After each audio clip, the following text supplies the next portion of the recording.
Bonjour à tous.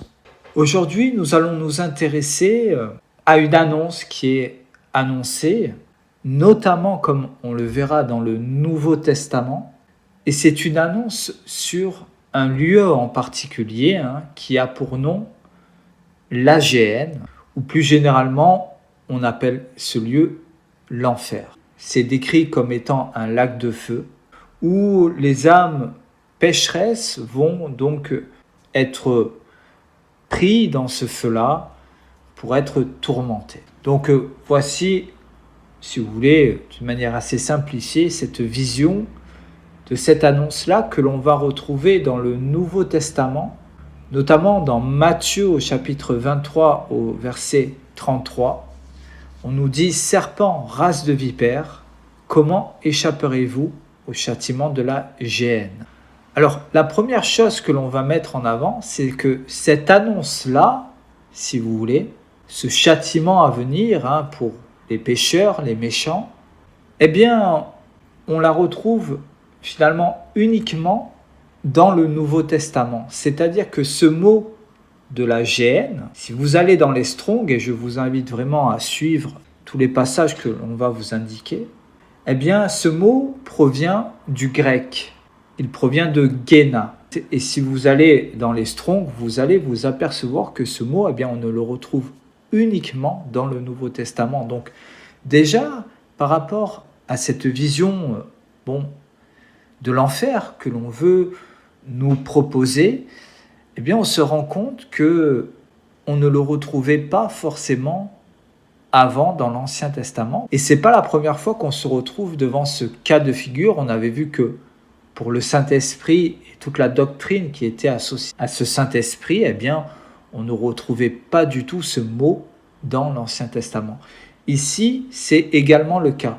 Géna, la géhenne, donc ce lac de feu que l'on veut nous présenter, les âmes pécheresses seront tourmentées, n'existe absolument pas dans l'Ancien Testament. Donc déjà, il y a vraiment cela qui pose question, puisque il est vrai que dans ce Nouveau Testament, on va énormément nous en parler, que ce soit parmi les livres qui sont attribués aux apôtres ou même parmi le livre de l'Apocalypse. On va beaucoup nous parler de ce lac de feu où c'est un lieu finalement de tourment et de torture. Donc on a vraiment ici affaire à une réelle problématique, c'est-à-dire mais pourquoi on nous a jamais parlé de cette chose-là avant, puisque si vous voulez, dans la tradition juive, on nous a toujours parlé du séjour des morts.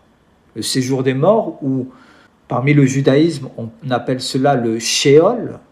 Dans la tradition juive, eh bien, ce séjour des morts, si vous voulez, c'est, comme son nom l'indique, c'est un lieu où reposent les morts. Dans la tradition juive, si vous voulez, on ne retrouve pas du tout ce lac de feu, cette géhenne.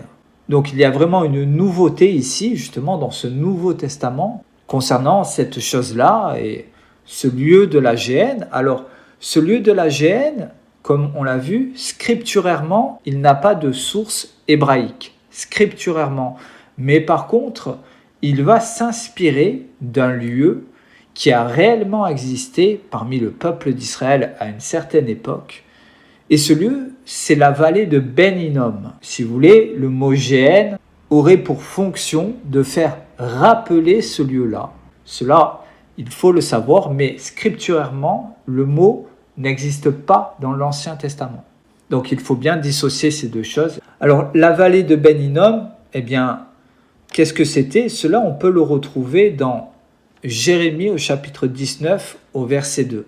On nous dit « Rends-toi dans la vallée de Ben Hinnom, qui est à l'entrée de la porte de la poterie, et là tu publieras les paroles que je te dirai. Tu diras « Écoutez la parole de l'Éternel, roi de Juda et vous, habitants de Jérusalem. Ainsi parle l'Éternel des armées, le Dieu d'Israël. Voici, je vais faire venir sur ce lieu un malheur qui étourdira les oreilles de quiconque en entendra parler. Ils m'ont abandonné, ils ont profané ce lieu, ils y ont offert de l'encens à d'autres dieux que ne connaissaient ni eux, ni leurs pères, ni les rois de Juda, et ils ont rempli ce lieu de sang innocent, Ils ont bâti des hauts lieux à Baal pour brûler leurs enfants au feu, en holocauste à Baal, ce que je n'avais ni ordonné ni prescrit, ce qui ne m'était point venu à la pensée.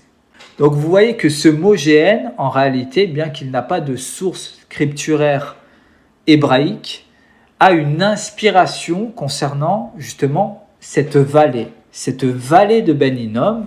En réalité, eh bien, c'est ce que le prophète Jérémie nous décrit. Dans quel temps cela se passait, hein? C'était au temps des prophètes, au temps des rois de Juda. Hein? C'est une vallée qui se trouvait dans le sud de Jérusalem. Donc c'était en réalité un sanctuaire, comme il y en avait, que ce soit à Jérusalem ou en Samarie, hein, bien avant la construction du temple de Jérusalem. Parmi le royaume d'Israël, il y a toujours eu des sanctuaires où justement on rendait des cultes à des idoles. Hein. Et la problématique, eh bien, c'est ce que Jérémie ici dénonce. Hein. Et qu'est-ce qu'il dénonce ici ? Eh bien, il dénonce en réalité une usurpation d'identité. C'est-à-dire que dans ce sanctuaire de la vallée de Ben Hinnom, c'était un culte en réalité de Baal. Mais comme il le dit, eh bien, ils ont profané ce lieu, ils ont rempli ce lieu de sang innocent en faisant un culte à Baal, hein. On va revenir sur ce culte-là précisément, mais il le dit très bien, je n'ai pas ordonné ni prescrit ces choses, elles ne me sont jamais venues à la pensée. Donc vous voyez bien qu'on a associé au Dieu d'Israël ces pratiques-là. Et ici, eh bien, Jérémie met en avant vraiment le problème central, hein, que l'on retrouvera constamment dans les écrits, où on voudrait associer au Dieu d'Israël des pratiques abominables, hein, ce qu'il dénonce parmi l'ensemble de ses prophètes, que ce soit des sacrifices d'animaux, hein, qui se produisaient également dans cette vallée, ou que ce soit encore pire, des sacrifices humains et des sacrifices d'enfants. Alors là, vraiment, on a atteint un niveau d'horreur absolu. Hein. Il faut bien comprendre et se rendre compte de ce dont on est en train de parler. Hein. On est en train de parler de mettre en holocauste, c'est-à-dire de brûler vivants des enfants, pour rendre un culte à Baal. Voilà. Donc là, vous comprenez donc cette usurpation d'identité qu'il y a eu depuis le début, en tout cas depuis que Moïse est mort finalement. Eh bien, on a vu ce peuple ne plus avoir de conducteur, et on voit que ce peuple s'est totalement perdu dans des pratiques occultes, et que Satan est venu remplacer Dieu au milieu de ce peuple. Et comme le dira Jésus, c'est dans ce lieu à Jérusalem qui est le trône de Satan. Pourquoi ? Bien, c'est ce qu'il leur avait dit. Vous avez pour père le diable parce que vous faites ses œuvres à lui. Et ces œuvres à lui ne sont pas les œuvres de Dieu. Et ici, bon, n'importe qui sur terre pourrait s'en rendre compte. Hein, comment on pourrait justement associer, que ce soit des sacrifices d'animaux ou des sacrifices humains, l'associer au Dieu d'Israël. D'ailleurs, c'est exactement ce que la chrétienté a fait par la suite, en expliquant la mort du Christ. Puisque, en réalité, eh bien, cette pratique de mettre à mort les enfants, c'est une pratique très ancienne, que l'on retrouvait déjà depuis un certain temps.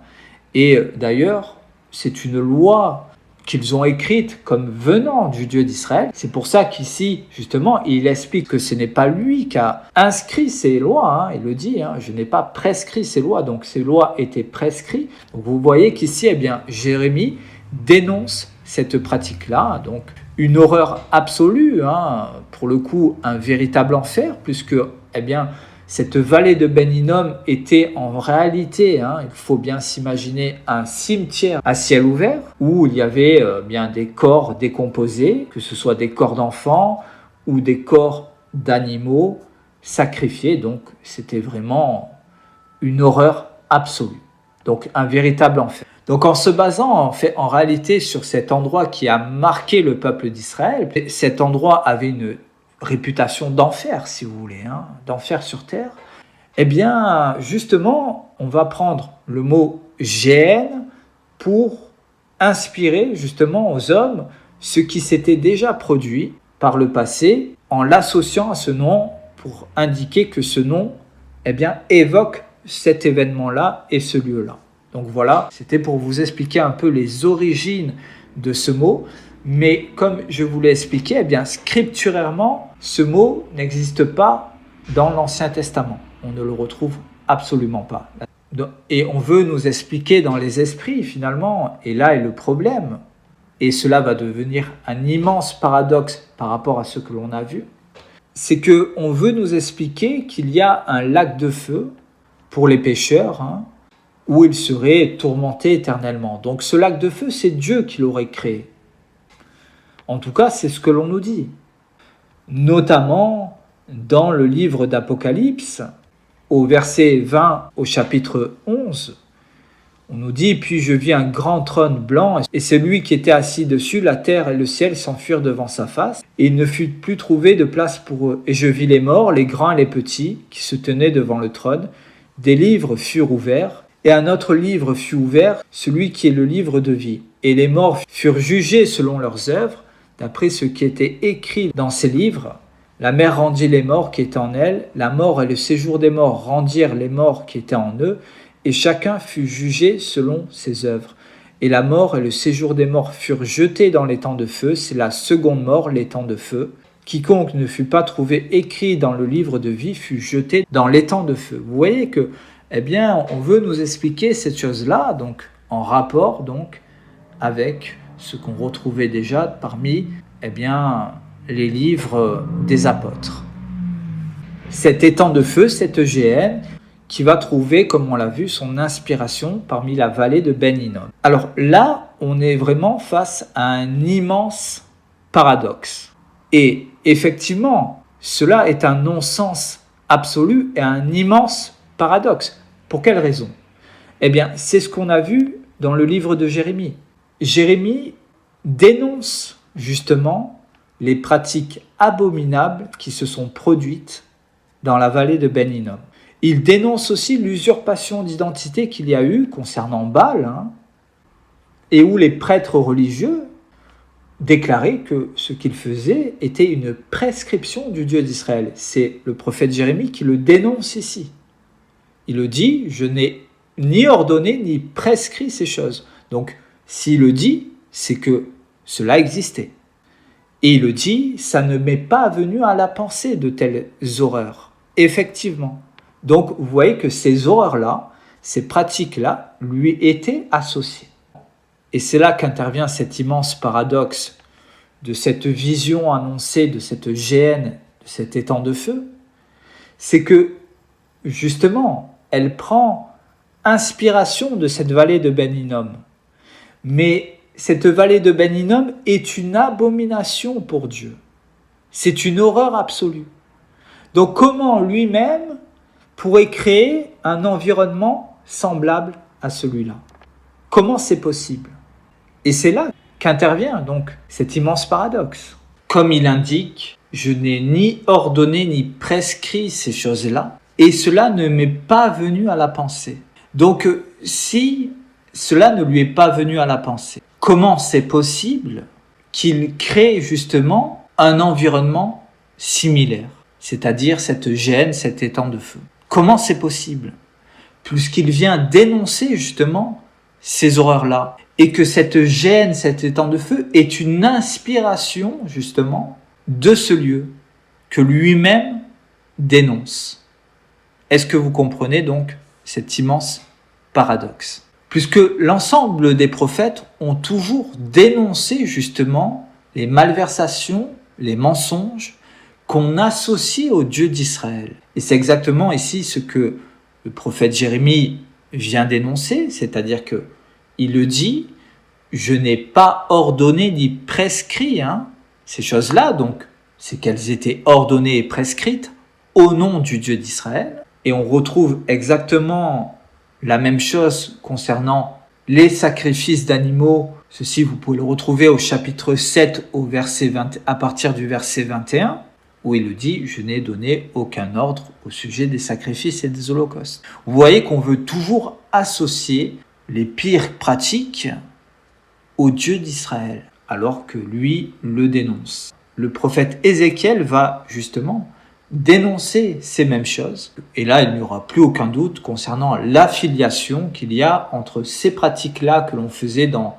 ces sanctuaires est le Dieu d'Israël et vous. On peut le retrouver dans Ézéchiel au chapitre 23 à partir du verset 36. L'Éternel me dit, « Fils de l'homme, jugeras-tu Ohola et Oholiba, déclare-leur leurs abominations. Elles se sont livrées à l'adultère et il y a du sang à leurs mains. Elles ont commis adultère avec leurs idoles et les enfants qu'elles m'avaient enfantés, elles les ont fait passer par le feu pour qu'ils leur servent d'aliment. Voici encore ce qu'elles m'ont fait. Elles ont souillé mon sanctuaire dans le même jour. Elles ont profané mes sabbats. Elles ont immolé leurs enfants à leurs idoles. Et elles sont allées le même jour dans mon sanctuaire pour le profaner. C'est là ce qu'elles ont fait dans ma maison. » Donc, eh bien, on est toujours dans ces mêmes annonces. Et ici, eh bien, on comprend finalement cette vision d'horreur où on sacrifiait des enfants. Et en plus, on était dans du cannibalisme. Donc là, on était vraiment au cœur des ténèbres. C'était vraiment, comme on l'a expliqué, là, on est vraiment dans une secte satanique, tout simplement, ici, en faisant de telles pratiques. Mais vous voyez que ces pratiques-là, eh bien, ils les ont associées au Dieu d'Israël. C'est ce qu'il dit, ils ont souillé mon sanctuaire, ils ont immolé leur enfant pour profaner sa maison où son nom était associé. Donc ça, c'était un immense problème dans l'histoire d'Israël, puisqu'on est venu associer des choses abominables en expliquant bien que c'était des prescriptions et des ordonnances du Dieu d'Israël. Ici, c'est vraiment très clairement dénoncé par le prophète Ézéchiel. Donc voilà cet immense paradoxe, c'est-à-dire comment Dieu pourrait créer un lac de feu, comme on l'a vu, on va revenir dans le livre d'Apocalypse, où on va torturer des âmes, finalement les immoler, faire un immense holocauste, alors que lui-même dénonce ces abominations, et ces choses-là ne lui sont pas venues à la pensée. Donc comment pourrait-il créer un environnement similaire ?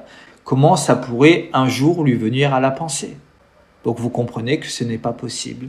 Et donc, on va revenir dans ce passage du livre d'Apocalypse au chapitre 20, à partir du verset 11. Dans ce passage, la problématique, c'est vraiment la fin, puisque on nous explique qu'il y a un jugement. En cela, il n'y a rien d'étonnant. On nous a toujours expliqué que chacun sera jugé selon ses œuvres. Donc, le mode de fonctionnement est assez simple, finalement. On nous a toujours parlé d'un séjour des morts, ce qu'on retrouve dans le livre d'Apocalypse au chapitre 14 au verset 13. On nous explique que les morts, qui meurent dans les seigneurs, mais qu'est-ce que cela veut dire ? On va l'expliquer. Eh bien, ils se reposent de leur travail qu'ils ont effectué durant leur vie. Ce qu'ils ont effectué durant leur vie, ça va les suivre. Leurs œuvres les suivent.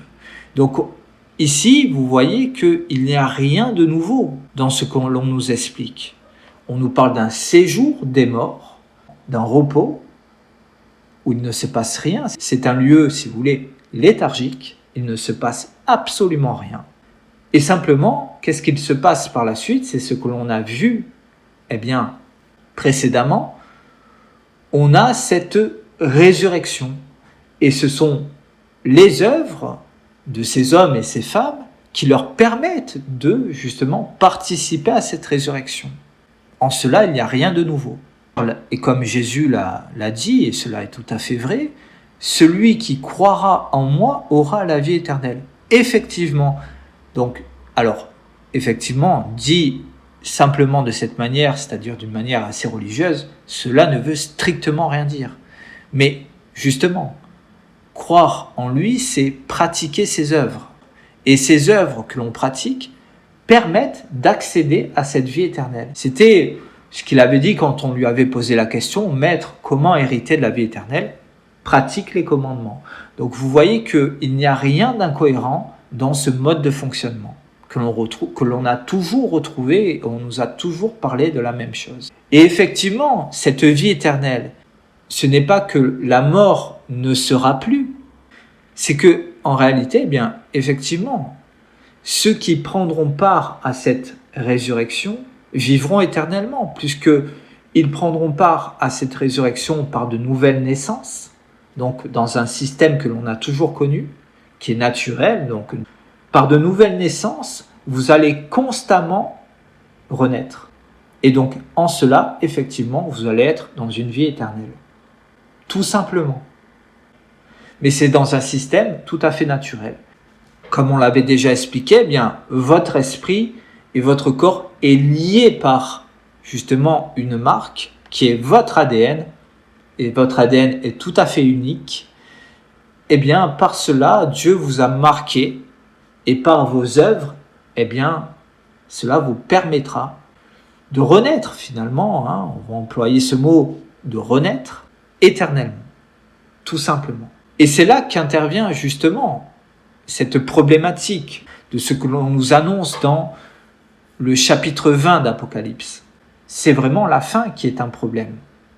C'est la fin qui est un problème, puisqu'on veut encore nous parler de cet étang de feu, et on va même jusqu'à nous expliquer que la mort et le séjour des morts sont jetés dans cet étang de feu, comme s'il fallait eux aussi les condamner, alors que c'est un système que Dieu lui-même a créé. Donc là, bon, on marche sur la tête.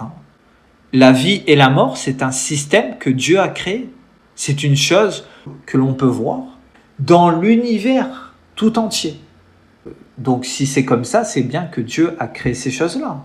Donc là, on va vraiment à l'encontre des fondamentaux du Créateur. C'est-à-dire que le cycle de la vie et la mort, on le retrouve de partout, que ce soit parmi les êtres humains, que ce soit parmi la faune et la flore, mais aussi dans l'univers. Les étoiles naissent et elles meurent. Et les systèmes naissent et meurent. Les galaxies naissent et meurent. Tout fonctionne de la même manière. Et ici, on veut nous expliquer que ce fonctionnement-là disparaîtra. Comme si la mort et le séjour des morts étaient coupables de quelque chose. Alors que c'est Dieu qui a créé ce système-là. Donc là, on est encore une fois dans un nouveau paradoxe. La mort et le séjour des morts ont commis quel crime pour qu'ils soient condamnés, puisqu'ils ne comprennent pas justement l'allégorie de la fin de la mort. La fin de la mort, c'est justement de ne plus être endeuillé par cette mort-là, et être plutôt dans un esprit inverse, c'est-à-dire on va mourir, mais on sait qu'on va revenir. Donc en cela, il n'y a plus de deuil, et on n'a plus du tout la même vision de la mort. On ne la craint plus, et finalement, elle n'est plus un problème. Mais elle existe toujours, matériellement. Est-ce que vous comprenez cette différence? Et cela est annoncé parmi cette nouvelle Jérusalem dans le livre d'Ésaïe, au chapitre 65, au verset 17. « Car je vais créer de nouveaux cieux et une nouvelle terre. On ne se rappellera plus les choses passées, elles ne reviendront plus à l'esprit. Réjouissez-vous plutôt et soyez toujours dans l'allégresse à cause de ce que je vais créer, car je vais créer Jérusalem pour l'allégresse et son peuple pour la joie. Je ferai de Jérusalem mon allégresse et de mon peuple ma joie. On n'y entendra plus le bruit des pleurs et le bruit des cris, car il n'y aura plus ni enfants ni vieillards qui n'accomplissent leur jour, car celui qui mourra à 100 ans sera jeune, et le pécheur âgé de 100 ans sera maudit. » Donc ici, c'est exactement ce qu'on nous annonce dans le livre d'Apocalypse au chapitre 21. Exactement la même annonce. Alors je vous invite vraiment à suivre. Chapitre 21 au verset 1. On nous parle d'un nouveau ciel, d'une nouvelle terre, que les premières choses ont disparu, qu'il n'y aura plus de larmes qui vont couler, que la mort ne sera plus, qu'il n'y aura plus de souffrance, et ce qui était autrefois a définitivement disparu. Exactement ce qu'on nous dit dans le livre d'Ésaïe. Donc là, on est vraiment en terrain conquis. Mais il nous le dit bien que celui qui mourra à 100 ans sera jeune. Donc la mort n'a pas disparu.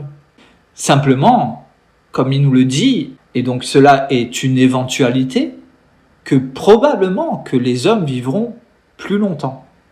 Mais en aucun cas la mort disparaîtra, d'une manière comme on voudrait nous l'expliquer. Donc on est vraiment dans cette même annonce que l'on retrouve dans le livre d'Apocalypse au chapitre 21. Et il le dit ici, et c'est ici qu'il faut comprendre, on est à partir du verset 22 donc. On est dans la suite. Car les jours de mon peuple seront comme les jours des arbres. On comprend qu'il y a une évolution, que les hommes vont certainement vivre beaucoup plus longtemps. C'est un peu ce qu'on nous racontait au tout début du livre de la Genèse, où on nous parlait que les hommes vivaient très longtemps. Donc, potentiellement, on sera dans ce cas de figure. Ceux qui y seront verront. Mais comme il le dit, mes élus jouiront de l'œuvre de leurs mains. Là, on retrouve exactement cette même annonce. Et il le dit par la suite, et c'est là qu'il faut comprendre. Et les enfants auxquels ils donneront naissance ne seront plus destinés au malheur. Ils seront une race bénie par l'Éternel et leur postérité le sera avec eux. Donc vous voyez qu'on est bien dans un système où il y aura toujours de nouvelles naissances parmi cette nouvelle Jérusalem. Vraiment, je vous invite à lire vraiment ce passage d'Ésaïe qui nous explique justement ce fonctionnement-là. Et donc, on est bien dans cette postérité de la femme comme annoncé dans le livre d'Apocalypse. Donc, il n'y a aucune incohérence dans l'annonce prophétique concernant ce temps-là. On sera avec des nouvelles naissances, et ces nouvelles naissances, en réalité, seront finalement dans cette résurrection éternelle, tout simplement. Donc, il n'y a pas besoin, si vous voulez, de créer de géhennes et de lacs de feu, puisque ceux qui ne ressusciteront pas de toute manière, seront tout simplement effacés du monde des vivants, éternellement. Et c'est là leur condamnation, et c'est une condamnation qui est amplement suffisante en réalité. C'est ce qu'il dit au chapitre 22, au verset 15, dehors les chiens, les enchanteurs, les impudiques, les meurtriers, les idolâtres, quiconque aime et pratique le mensonge. C'est-à-dire qu'ils n'ont pas accès justement à ce royaume, à cette nouvelle terre, à ce nouveau monde. Ils n'y ont pas accès tout simplement parce que leurs œuvres ne leur permettent pas d'y avoir accès.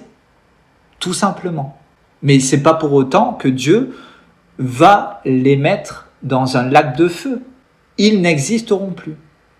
Et c'est une condamnation qui est finalement immense en sachant que l'on pourrait vivre éternellement. Imaginez-vous, dans ce système de nouvelle naissance comme on l'a vu. Il n'y a pas besoin de créer une telle chose. Le jugement, c'est celui-ci. Et en réalité, ça s'arrête là. D'ailleurs, vous voyez que quand il dit cette parole au chapitre 22, au verset 15, il ne dit pas « ils seront jetés dans les temps de feu ». Il dit simplement « dehors du royaume », c'est-à-dire qu'ils ne ressusciteront pas. En cela, ils n'existent plus. Donc il n'y a pas besoin de les condamner au-delà justement de leur propre condamnation finalement, qui provient de leurs œuvres. Il n'y a pas à rajouter une condamnation supplémentaire, qui en plus, comme on l'a expliqué, est un paradoxe. Donc voilà, c'était pour mettre en avant justement cette vision d'horreur que l'on veut associer au Créateur sur la géhenne et le lac de feu. On a expliqué que ceci avait une inspiration historique, mais on ne retrouvait pas du tout justement cette annonce et ce mot parmi l'Ancien Testament. Et donc cela devient véritablement un paradoxe, puisque cette inspiration-là, cette vallée de Ben Hinnom, a été dénoncée par le Créateur, par l'intermédiaire de ses prophètes. Et comme il le dit si bien, ça ne m'est pas venu à l'esprit, donc effectivement, je ne vais pas créer un endroit similaire pour mettre des âmes et pour les torturer, puisque en réalité, il n'a pas besoin de faire ça. Et que ça ne lui vient pas à l'esprit. Vos œuvres vous permettront d'accéder à la vie. C'est une proposition qu'il a fait, tout simplement. Est-ce que vous voulez y accéder? Dans ce cas-là, il y a des choses à faire. Dans ce cas-là, il faut œuvrer en ce sens. Et si vous œuvrez dans le mauvais sens, vous n'y accéderez pas. C'est tout. C'est uniquement ici cette condamnation qu'il y aura, tout simplement.